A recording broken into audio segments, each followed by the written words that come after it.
मंडल news के सभी दर्शकों को नए साल की हार्दिक बधाइयां। नया साल 2025 आप सभी के जीवन के लिए आनंदकारी व मंगलदायक रहे। इन्हीं शुभकामनाओं के साथ आइए पेश करते हैं आज के प्रमुख समाचार। इस समय अचलपुर के नवनिर्वाचित भाजपा विधायक प्रवीण तायडे और क्षेत्र के पूर्व विधायक बच्चू कडू के बीच जबरदस्त आरोप प्रत्यारोप वाली राजनीति चल रही है। भाजपा विधायक प्रवीण तायडे का बैनर बहिरम यात्रा के दौरान फाड़ने और उस पर थूकने के बाद विधायक तायडे ने इस हरकत के पीछे पूर्व विधायक बच्चू कडू और उनके कार्यकर्ताओं का हाथ बताया। साथ ही विधायक तायडे ने फिल्मी अंदाज में पूर्व विधायक बच्चू कडू को चुनौती देते हुए कहीं पर भी बुलाने की बात कही और अपशब्दों का प्रयोग करते हुए आपत्तिजनक भाषा का प्रयोग भी किया, जिससे संतप्त होकर बच्चू कडू समर्थक प्रहार पदाधिकारी ग्रामीण पुलिस अधीक्षक के पास विधायक तायडे की शिकायत लेकर पहुंचे और उन्होंने मांग उठाई कि विधायक तायडे पर अपराध दर्ज किया जाए, अन्यथा भविष्य में शांति भंग होकर स्थिति बिगड़ सकती है। अचलपूर मतदारसंघात भाग्याने आमदार बनलेले, कर्माने नाही, भाग्याने आमदार बनलेले प्रवीण तायडे केवळ 2 महिन्याच्या काळात त्यांची आमदारकी त्यांच्या डोक्यात गेलेली आहे। 20 वर्ष ज्या माणसाने या मतदारसंघाचं प्रतिनिधित्व केलं, दीन दलित, अंध अपंग, शेतकरी शेतमजूर या सर्वांसाठी ज्या माणसाने भरीव कार्य केलं, त्या माणसाच्या कार्याची बरोबरी करता येत नाही, म्हणून प्रवीण तायडे आता कॉपी पेस्ट कार्यक्रम करत आहे। बहिरमला ज्यांनी कोणी त्यांचा बॅनर फाडलं असेल त्याचा आम्ही निषेध करतो आणि त्याची चौकशी व्हावी आणि फाडणाऱ्यावर कठोर कार्यवाही व्हावी। पण आज बंबेश्वरी आणि बंब सोमेश्वरी अशी कथा यांची आहे, यांना पाण्यात सुद्धा बच्चू कडूच दिसतात आणि म्हणून प्रवीण तायडेंनी काल अभद्र भाषेत, सांसदीय भाषा त्यांना समजत नाही किंवा सांसदीय भाषा त्यांना वापरता येत नाही, अभद्र भाषेत आईचा अत्यंत अनुदारपूर्वक उल्लेख करून, ज्या आईला आपण माता देवी मानतो त्या मातेचा उल्लेख करून त्यांनी संस्कृतीचं हनन केलेलं आहे। मी महाराष्ट्राचे मुख्यमंत्री आदरणीय देवेंद्रजी फडणवीस साहेब यांच्याही निदर्शनास आणून देतो की आपला एक आमदार हा अशा प्रकारचा अर्वाच्य कृत्य करतोय, अभद्र भाषा वापरतोय, मातृशक्तीचा अपमान करतोय आणि माजी आमदाराला अरे तुरे करून पाहून घेण्याची भाषा करतोय। साहेब, बीडचं प्रकरण, मस्साजोगचं प्रकरण अचलपुरात घडायची आपण वाट पाहत आहात का? या आमदाराला आता आपण आवर घाला, अन्यथा हे प्रहारचे जे प्रहारचे सैनिक आहे हे काही हातात बांगड्या घालून बसलेले नाही आहे। आणि प्रवीण भाऊ, काम करायचं आहे, कामाने बरोबरी करायची तर बच्चू भाऊची कामाने बरोबरी करा। बच्चू भाऊचा कॉपी पेस्ट करण्याचा प्रयत्न करू नका। बच्चू भाऊ आहे, हीरो होता है और जीरो होता है, त्यामुळे आपण अशा भाषा वापरून विनाकारण कोणाला ललकारण्याचा प्रयत्न करू नये। पता चला है कि भाजपा विधायक प्रवीण तायडे के समर्थकों ने बहिरम बाबा की यात्रा में विधायक तायडे के पोस्टर बैनर लगाए थे और 2 दिन पहले इन बैनरों को किसी अज्ञात व्यक्ति ने फाड़ दिया था, जिसके बाद भाजपा कार्यकर्ता जमकर क्रोधित हो गए। वहीं गत रोज विधायक तायडे ने मंदिर में आयोजित कार्यक्रम के दौरान उनके बैनर फाड़े जाने के लिए पूर्व विधायक बच्चू कडू व उनकी प्रहार जनशक्ति पार्टी के कार्यकर्ताओं को जिम्मेदार बताया। इस समय काफी आवेश में आकर विधायक प्रवीण तायडे ने राज्य के दिव्यांग मंत्रालय के अध्यक्ष रहने वाले पूर्व विधायक बच्चू कडू को गाली देकर चैलेंज भी दिया और कहा कि कडू अपने सभी लोगों को लेकर आ जाएं, तायडे उनसे निपट लेंगे, इससे पहले भी निपटा है और आगे भी निपटेंगे। विधायक तायडे ने फिल्मी अंदाज में कहा कि बच्चू कडू द्वारा समय व जगह बता दी जाए, वे खुद अकेले पहुंच जाएंगे और सबसे निपट लेंगे। ऐसे में अब दोनों नेताओं के बीच अच्छी खासी तनातनी वाली स्थिति देखी जा रही है।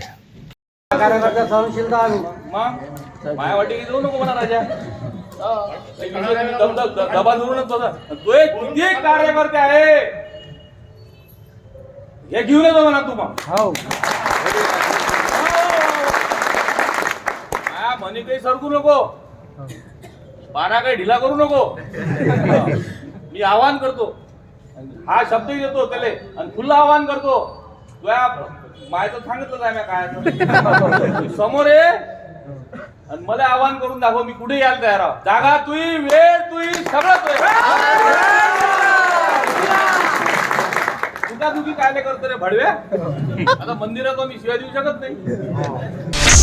कुछ ही घंटों बाद 31 दिसंबर की तारीख खत्म होकर 1 जनवरी की तारीख शुरू हो जाएगी। इसके साथ ही वर्ष 2024 इतिहास में जमा हो जाएगा और नए वर्ष 2025 की शुरुआत होगी, जिसके चलते गुजरते वर्ष को विदाई देने और नए साल का स्वागत करने हेतु आज शाम से ही हर ओर अच्छी खासी धामधूम और जश्न वाली स्थिति दिखाई देनी शुरू हो गई। 31 पर होने वाली शराब की बिक्री को ध्यान में रखते हुए जिला प्रशासन और आबकारी विभाग ने 31 दिसंबर की पूरी रात शराब की बिक्री जारी रखने की छूट दी है। ऐसे में 1 जनवरी को तड़के 5 बजे तक सभी बियर बार व परमिट रूम शुरू रहेंगे, जहाँ पर आज शाम ढलते ही 31st नाइट नाइट व न्यू ईयर की पार्टियां सजनी शुरू हो गई और ऐसे सभी मैखानों में आज पूरी रात जाम छलकाने का सिलसिला चलता रहेगा। वहीं दूसरी ओर नववर्षीय पूर्व संध्या पर शराब पीकर सड़कों पर वाहन चलाने वालों व हुड़दंग मचाने वालों की नकेल कसने हेतु शहर सहित जिले में कड़ा पुलिस बंदोबस्त तैनात किया गया है और सभी प्रमुख स्थानों पर नाकाबंदी व बैरिकेडिंग करते हुए पुलिस के पथक ब्रीथ एनालाइजर के साथ मुस्तैद खड़े हैं ताकि रात के वक्त सड़कों पर वाहन लेकर निकलने वाले लोगों की ब्रीथ एनालाइजर के जरिए सांसें सूंघी जा सके और जो व्यक्ति शराब पिया हुआ पाया जाएगा उसे पुलिस लॉकअप में डाला जाएगा। इसके साथ ही अमरावती शहर के तीनों उड़ान पुलों को आज शाम से ही कल 1 जनवरी की सुबह तक आम लोगों की आवाजाही के लिए बंद कर दिया गया है।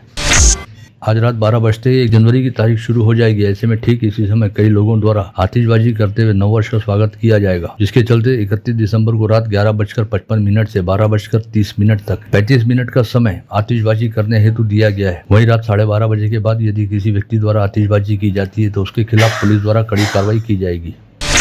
31 की पार्टी व न्यू ईयर के स्वागत हेतु गुजरते वर्ष को विदाई देते समय तथा नए वर्ष का स्वागत करते समय इस समय यद्यपि कड़ाके की ठंड नहीं पड़ रही और रात के समय तापमान का स्तर औसत से थोड़ा ऊपर है, लेकिन अब मौसम में एक बार फिर बड़ा बदलाव होने वाला है, जिसके चलते तापमान के स्तर में थोड़ी बहुत गिरावट आ सकती है और नए साल का स्वागत गुलाबी ठंड के बीच रह सकता है। मौसम विभाग द्वारा जताई गई संभावना के मुताबिक 31 दिसंबर की रात 17 डिग्री सेल्सियस व 1 जनवरी की रात 16 डिग्री सेल्सियस के आसपास तापमान रहने की संभावना है।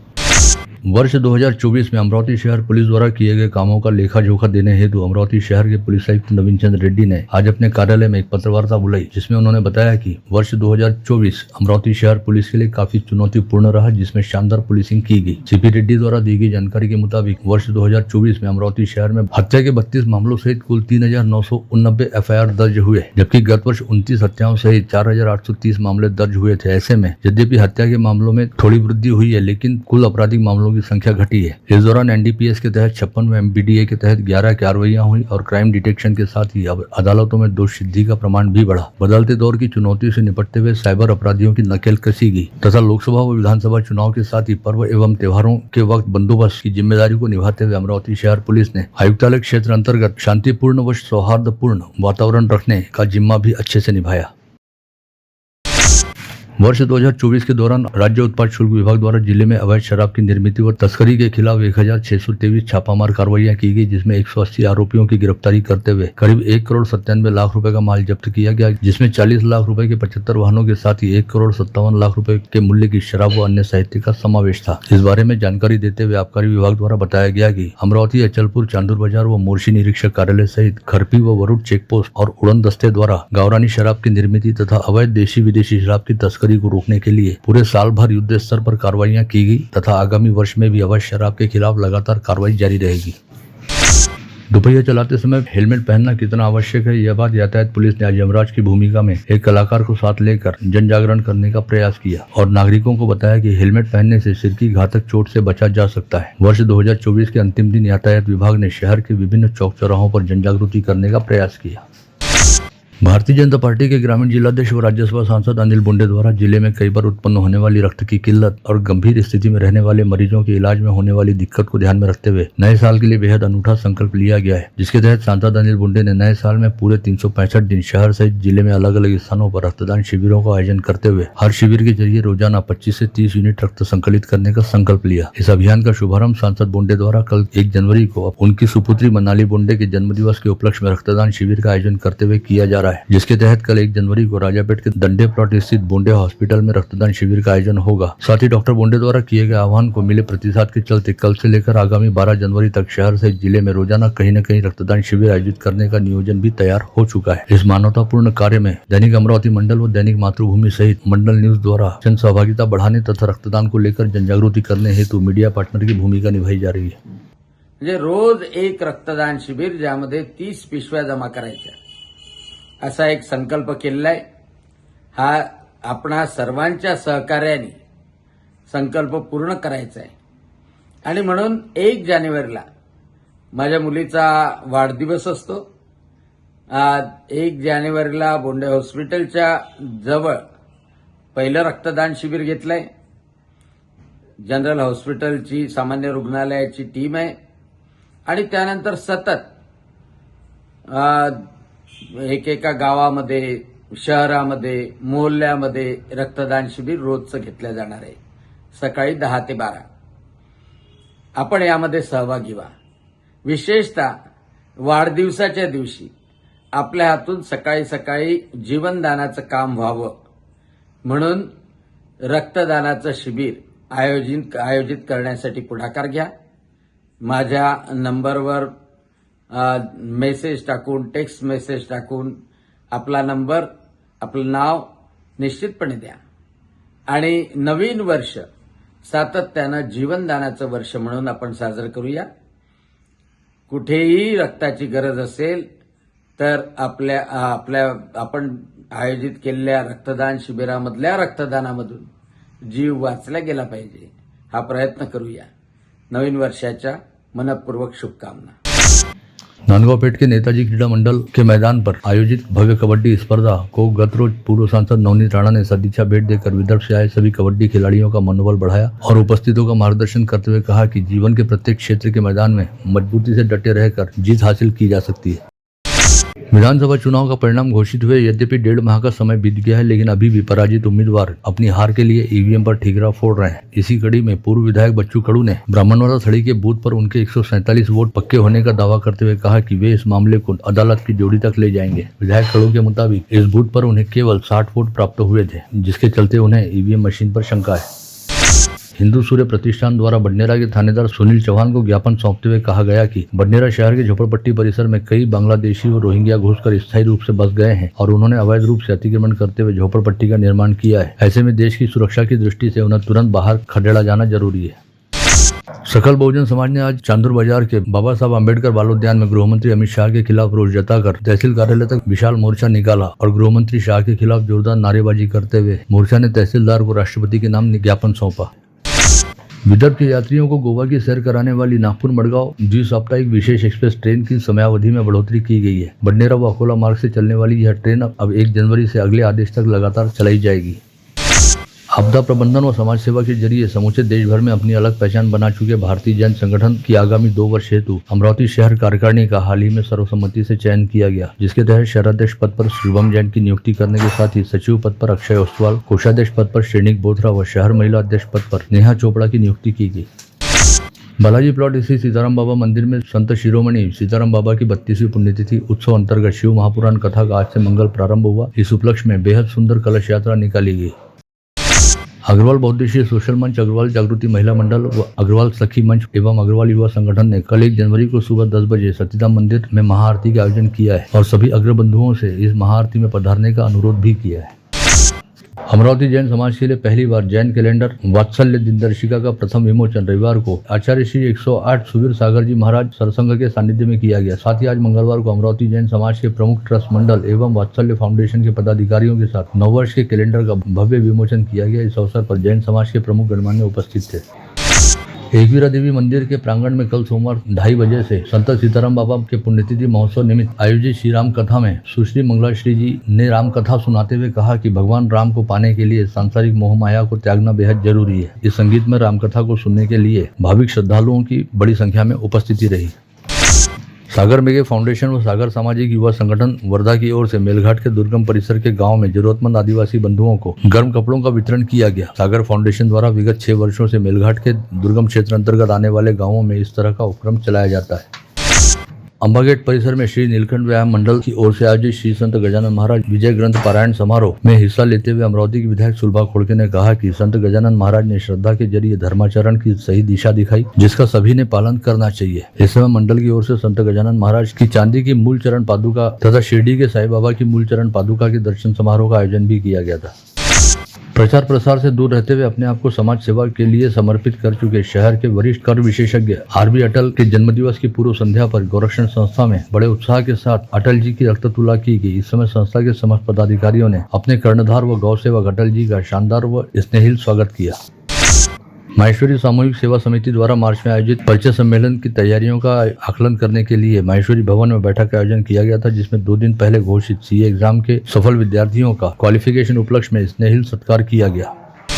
विगत 15 से 20 दिसंबर के दौरान अमरावती ग्रामीण पुलिस के यजमानत्व में आयोजित 35वीं अमरावती परिक्षेत्रीय पुलिस क्रीड़ा स्पर्धा में अमरावती शहर पुलिस के खिलाड़ियों ने शानदार प्रदर्शन करते हुए सर्वसाधारण विजेता पद महिला व पुरुष विभाग में हासिल किया था। साथ ही सांघिक व व्यक्तिगत क्रीड़ा प्रकारों में भी अमरावती शहर पुलिस के खिलाड़ी कर्मचारियों ने पहले व दूसरे स्थान पर रहते हुए पदक प्राप्त किए थे। ऐसे में शहर पुलिस आयुक्त नवीन चंद्र रेड्डी की प्रमुख उपस्थिति के बीच शहर पुलिस के क्रीड़ा दल के व्यवस्थापक PSI अविनाश आवरे, क्रीड़ा प्रमुख पुलिस हवलदार उज्जवल सामुद्रे सहित विजेता व पदक प्राप्त खिलाड़ियों का भावपूर्ण सत्कार किया गया। मकर संक्रांति का पर्व नजदीक आते ही ग्रामीण पुलिस अधीक्षक विशाल आनंद ने जिले के ग्रामीण इलाकों के सभी पुलिस थाना क्षेत्रों में खतरनाक चाइना मांझे की ऑनलाइन व ऑफलाइन बिक्री पर प्रतिबंध लगा दिया है। साथ ही उन्होंने इसे लेकर एक अधिसूचना भी जारी की है। अड़गांव जिला परिषद प्राथमिक स्कूल के बच्चों को ही विषबाधा मामले में एक बड़ा खुलासा हुआ है। जांच में यह तथ्य सामने आया है कि शनिवार को स्कूल में बच्चों को पड़ोसी की मटर की खिचड़ी पकाने में एक्सपायरी मसालों का उपयोग किया गया था। साथ ही बच्चों को दी गई मोट भी 2 दिन पहले से भिगोकर रखी गई, जिससे विषबाधा हुई है। विगत सप्ताह 22 दिसंबर की रात 11 बजे के आसपास रविनगर में पंचवटी प्लेग्राउंड के पास रहने वाले 24 वर्षीय पांडुरंग ताड़े का उसके ही घर से अपहरण कर लिया गया था, जिसे लेकर शंतनु की मां ने भूपेंद्र उर्फ भूपी ठाकुर व उसके साथीदारों पर आरोप लगाया था। ऐसे में पुलिस ने भूपेंद्र ठाकुर सहित भूजर व राकेश चंदेल नामक 3 आरोपियों को गिरफ्तार किया था, लेकिन 22 दिसंबर के बाद से शंतनु ताड़े का कहीं पता नहीं चला था। वहीं अभी यह जानकारी सामने आई है कि शंतनु ताड़े ने विगत शनिवार को सुबह 11 बजे के आसपास राजापेट पुलिस थाने पहुंचकर अपने सकुशल व सुरक्षित होने की जानकारी दी। ऐसे में राहत की सांस लेकर पुलिस ने इस बात की जांच करनी शुरू की है कि आखिर इतने दिनों तक शंतनु ताड़े कहां व किस हाल में था। अमरावती फसल मंडी में अर्दिया के तौर पर काम करने वाले अनाज व्यवसायी गौरव मुंदड़ा ने राजापेट थाने में उनकी मां के 3 दिन से लापता रहने की शिकायत दर्ज कराई है। उन्होंने अपनी मां के घर पर ताला लगा रहने और मां का मोबाइल स्विच ऑफ रहने पर चिंता जताते हुए पुलिस से अपनी मां का पता लगाने का अनुरोध भी किया है। भातकुली थाना क्षेत्र के आसरा गांव में एक युवा किसान ने सोमवार 30 दिसंबर की शाम 5 बजे के दौरान अपने घर की छत पर फांसी लगाकर खुदकुशी कर ली। आत्महत्या करने वाले किसान का नाम पंकज मोहड़ बताया गया है। शिराला पुलदा मार्ग पर 16 दिसंबर की रात 8:30 बजे खड़ी बस को टक्कर मारने वाले शराबी ऑटो रिक्शा चालक विनोद शेंडे की इलाज के दौरान मौत हो गई। धारनी तहसील के घोटी गांव में 22 वर्षीय युवक ने पेड़ से फांसी लगाकर आत्महत्या कर ली। युवक का नाम जयंत टोटे बताया गया है। वाशिम जिले के मालेगांव व वनोजा टोल नाका परिसर में 29 दिसंबर की रात 10 बजे के आसपास एक के बाद एक 50 से अधिक कारों व मालवाहक ट्रकों के टायर फूटने की घटना घटित हुई, जिसके चलते टायर पंचर होने वाले सभी वाहन एक्सप्रेस हाईवे पर जगह जगह खड़े दिखाई दिए और एक्सप्रेस वे पर ट्रैफिक जाम वाली स्थिति बन गई। खास बात यह थी कि एक्सप्रेस वे रहने के चलते आसपास कोई सहायता भी उपलब्ध नहीं थी। पता चला है कि एक्सप्रेस वे पर लोहे का एक पतरा पड़ा हुआ था, जिसके ऊपर से वाहन गुजरे और उनके टायर फूटे। ऐसे में अब इस बात की जाँच की जा रही है कि लोहे का यह पतरा एक्सप्रेस वे पर कैसे आया या फिर इसे किसी ने जानबूझकर तो एक्सप्रेस वे पर नहीं फेंका। अवैध गोवंश यातायात पर अंकुश लगाने के लिए ग्रामीण पुलिस की रिपोर्ट के आधार पर प्रादेशिक परिवहन विभाग ने 10 वाहनों के लाइसेंस रद्द कर दिए हैं। ऐसी जानकारी ग्रामीण पुलिस अधीक्षक द्वारा दी गई है। साथ ही बताया गया है कि 3 माह के लिए उक्त आदेश जारी हुआ है। ये सभी वाहन मुर्शी व चांदू रेलवे थाना अंतर्गत गोवंश की ढुलाई कर रहे थे।